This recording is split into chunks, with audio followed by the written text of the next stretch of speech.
आरक्षण तो हम लेके रहेंगे, लेकिन सबसे पहले संरक्षण का क्या? आज एक मुसलमान, आम कार्यकर्ता, आम आदमी अपने आप को महफूज नहीं मानता है। आज एक पढ़ा लिखा नौजवान तालीम के लिए अपना शहर, अपना घर छोड़ना नहीं चाहता है। उसके वालिदैन नहीं चाहते कि अपना बच्चा अपने से दूर रहे और कहीं पे ग्रेजुएशन करे, कहीं पोस्ट ग्रेजुएशन करे या हायर स्टडीज को जाए, क्योंकि उनके दिल में ये डर है, उनके दिल में ये खौफ है कि अगर किसी दिन मेरे बच्चे को कहीं से अगवा कर लिया जाएगा और हफ्तों बाद, महीनों बाद कहीं तो टीवी पे पढ़ने मिलेगा कि फला फला शहर से फला फला आतंकवादी धरे गए और उन आतंकवादियों को पकड़कर जेल में डाल दिया गया और उन नामों के अंदर कहीं उनके बच्चे का नाम ना आ जाए। ये डर, ये खौफ आज एक आम हिंदुस्तानी में, एक आम मुसलमान में क्यों है? इसके पीछे सिर्फ सिक्योरिटी एजेंसी या जांच एजेंसियों को इल्जाम देने से काम नहीं होगा, तो इसके पीछे हुकूमत की पॉलिसियां और इनकी नीतियां भी जिम्मेदार होती है।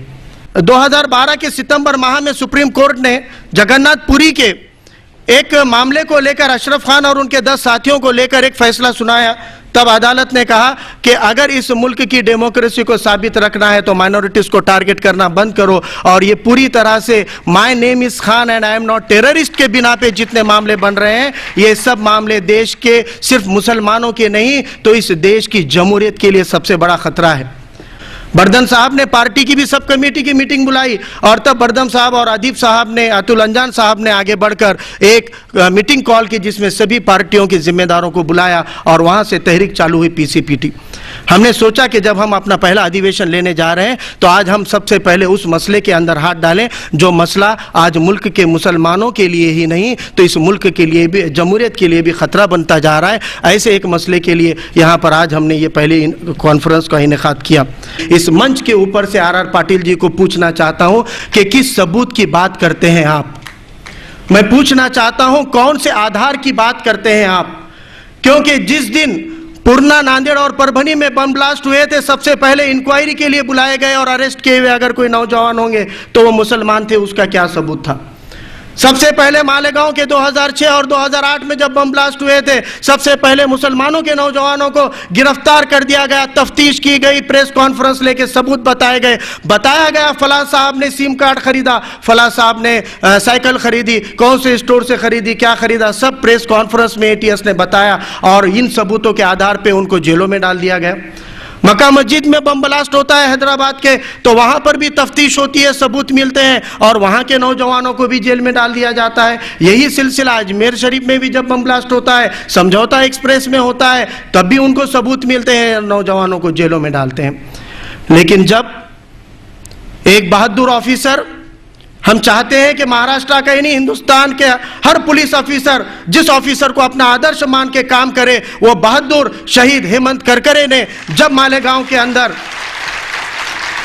तफ्तीश शुरू की, उस तफ्तीश के अंदर उन्होंने पर्दा हटाया और कई पर्दे हटाए, तब सामने आए कुछ नए चेहरे।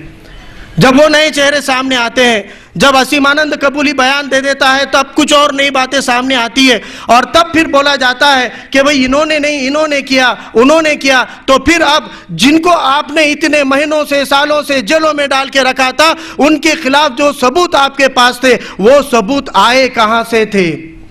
वो भी तो बिना सबूत के आपने उठाए नहीं उन लोगों को, वो सबूत कहां से आए थे? हम ये कहना चाहते हैं पुलिस को, हम ये कहना चाहते हैं सरकार को कि इनकी जो काम करने के तरीके हैं, पद्धति है, इसको बदलने की जरूरत है। और कभी भी अगर कोई घटना घटती है तो उसको किसी पूर्वाग्रह से एक दिशा में नहीं तो बहु दिशाओं की तरफ इसकी जांच होनी चाहिए। और इस मुल्क के अंदर बम ब्लास्ट की जैसी अगर कोई गलत काम करता है तो वो चाहे किसी भी धर्म और मजहब का हो, लेकिन जो असली मुजरिम है उसकी तह तक पुलिस ने, एटीएस ने जाना चाहिए और उसकी जड़ों से उसको खत्म करना चाहिए। लेकिन सिर्फ और सिर्फ मीडिया की दबाव में बेकसूर नौजवानों के गले तक, कॉलर तक, दामन तक उनका हाथ नहीं आना चाहिए। उसके लिए यह अवामी तहरीक है और वही अवामी तहरीक की पहल आज ऑल इंडिया तंजीम इंसाफ के कॉन्फ्रेंस के जरिए से हम नांदेड़ और महाराष्ट्र में कर रहे हैं।